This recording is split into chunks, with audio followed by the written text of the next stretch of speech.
Well, whilst I am waiting for this crow's foot to arrive, I've been having a look around to try and figure out where the fuck this thing's leaking from.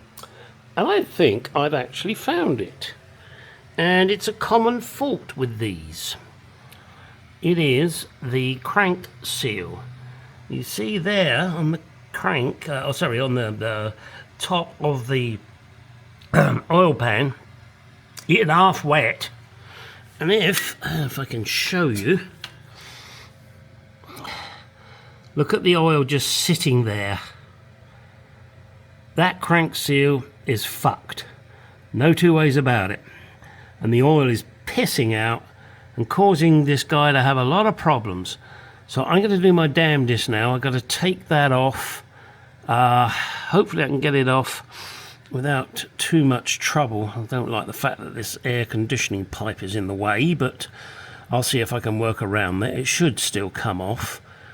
And then we will pull the seal out. We will watch oil piss everywhere. And then we will get a new seal in there. And it's expensive bugger too.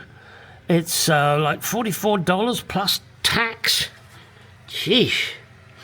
The thing must be made of fucking gold. And that's not a dealer price, that's from AutoZone.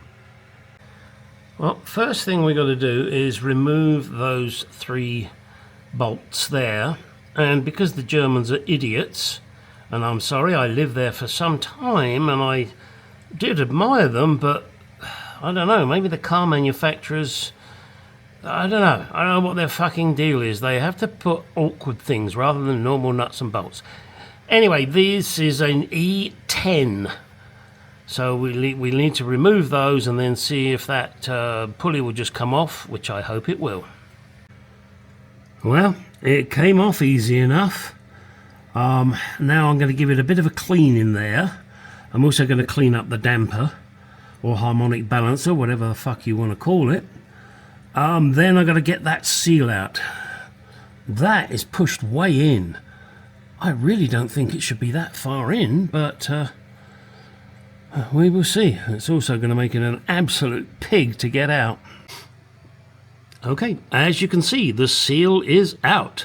And I used this tool, my little hook tool.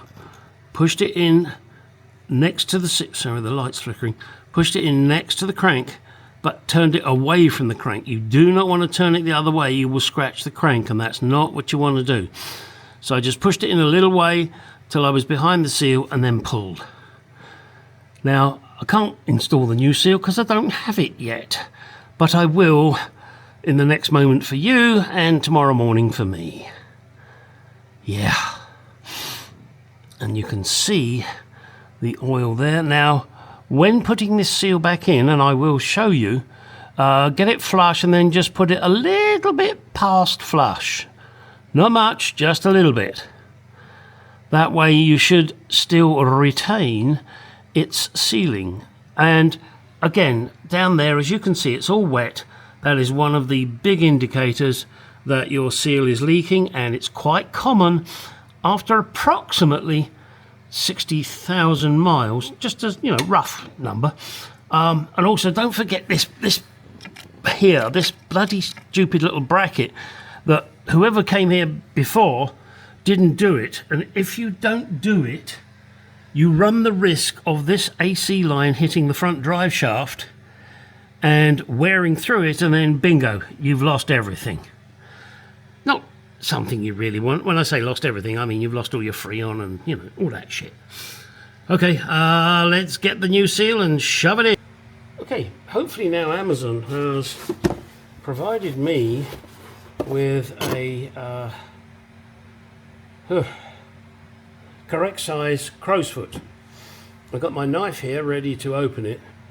Oh, and by the way, this is a Japanese knife, and if you look at it carefully, you can see there's rust on it because it's not made of very good quality stainless steel. This one has got more steel content than the good ones, shall we say. I mean, it's okay, you know, it's not that great. I don't know if this will come undone. We'll try. Oh.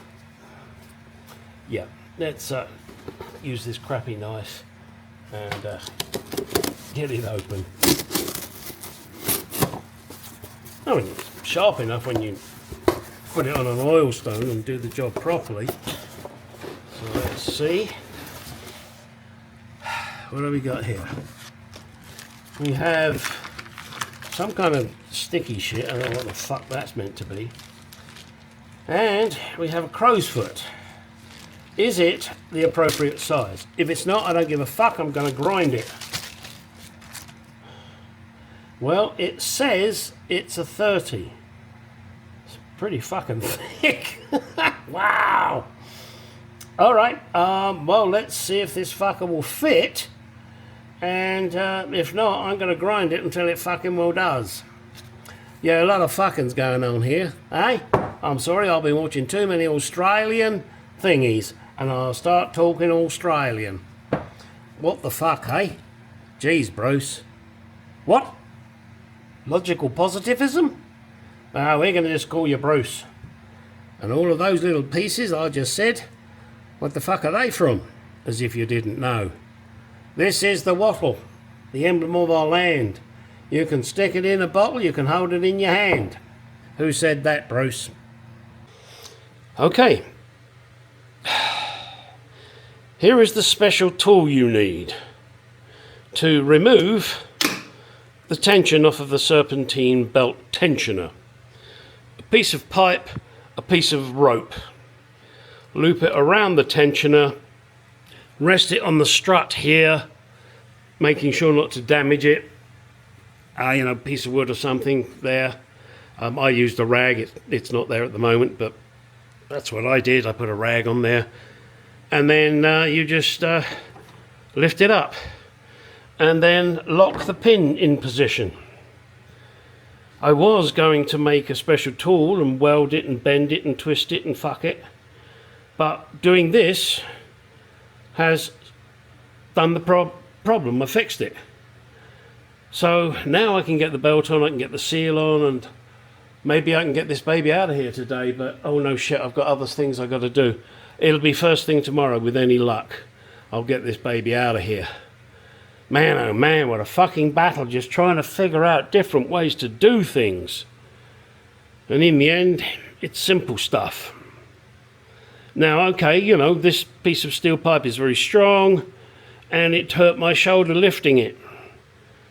But at least it means I could do it by myself. I didn't need to pay someone else to come and push a pin in. Wow. And this is thanks to a gentleman online, a Mexican gentleman. I don't know his name, but I will put a link to his video. He did it a different way. He did it with some blocks of wood and the old serpentine belt. And I just merely looked at the way he'd done it and figured, yeah, that's a good idea, and I modified it. Fuck me. After all that struggling, I could have done this days ago. Finally, got the seal. Part number TCS46127 Felpro. Next, we'll just spray that with some WD-40. That will hopefully ease the seal going in. I think I'll probably tap it in with a block of wood or something. Everything is back together. The seal is back in. I've put the crank on, and I did Loctite those bolts, but I only used blue Loctite. Didn't want to go crazy. Don't forget to release the tension on the water pump tensioning thingy, which is, excuse me, that thingy there. It was a bit of a struggle getting the belt on, even with the tensioner out of the way, but you can do it, and it just took a little bit of jiggery and pokery. Nothing like a good jiggle and a poke.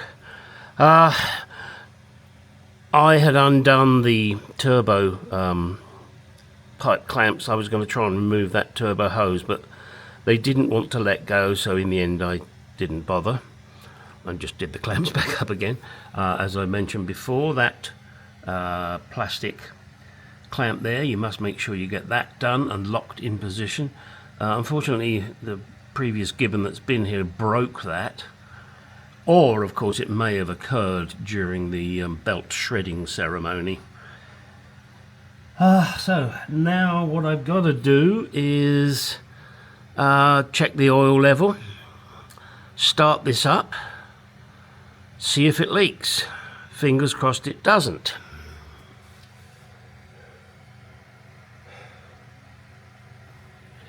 Yeah, that's about it, folks. I hope this helps.